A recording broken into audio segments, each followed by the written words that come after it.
నమస్తే అండి. నా పేరు జనసేన వీరమహిళని. నా పేరు రామతులసి. ఒక సామాన్య మధ్యతరగతి కుటుంబంలో వచ్చిన ఆడపిల్లగా చెప్తున్నానండి. మనం ఓటుకి 2000 ఇస్తే ఎవరికైనా ఆనందమేనండి. ఎందుకంటే డబ్బులు ఇస్తున్నారండి, ఎవరికి ఆనందంగా ఉండదు.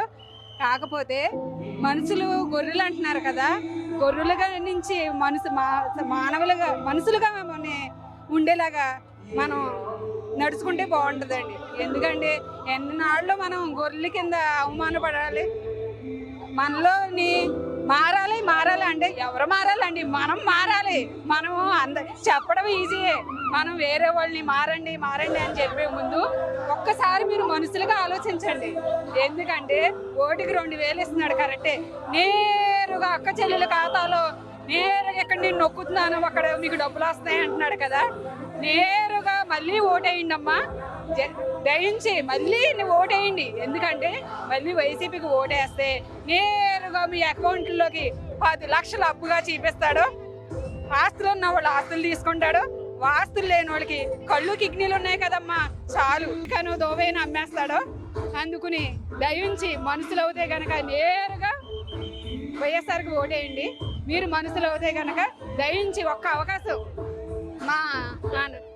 మా జనసేన బిడ్డకి ఓటేస్తారని నమ్ముతున్నాము. దయించి చైతన్యవంతులుగా మీరు మనుషులుగా ప్రవర్తించి ఈసారికైనా సరే జ్ఞానోదయం తెచ్చుకోండి అమ్మా. అందరికీ జ్ఞానం ఉంటుంది, ఆలోచన ఉంటుంది, కానీ ఒక్కసారి ఆలోచన శక్తిని కోల్పోతున్నాం. మన ఓటుకు 2000 ఇచ్చేసరికి ఆలోచన శక్తిని కోల్పోతున్నాం. అలా కాకుండా మారాలని ఎదటోళ్ళకి చెప్పడం కాదమ్మా. దయించి ఓటుకి వెళ్ళేటప్పుడు మనం ఓటు వేసేటప్పుడు మనం మనుషులుగా ఆలోచించి ఒక్క అవకాశం అన్నాడు. ఒక్క అవకాశంతో ఎన్నో చేశాడు. ఆస్తులు కూడా పెట్టుకోకున్న వాడిని నమ్ముతున్నారు, ఆస్తులు అమ్ముకునే వాళ్ళని మట్టికి మీరు నమ్మట్లేదు.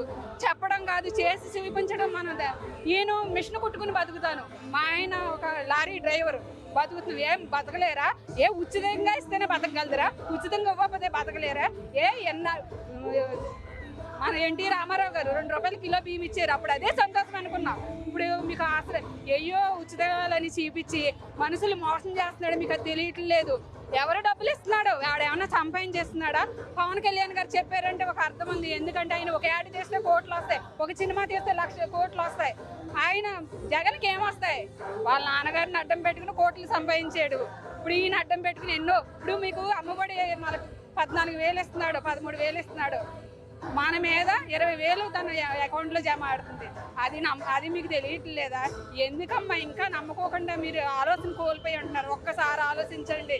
చైతన్యం అంటే నేను మారాను, అలా మీరు మారండి అంతే. మనం చెప్పడం కాదు, మారాలి కాదు, నేను మారాను, నా ఓటు నా బిడ్డకి వేస్తాను.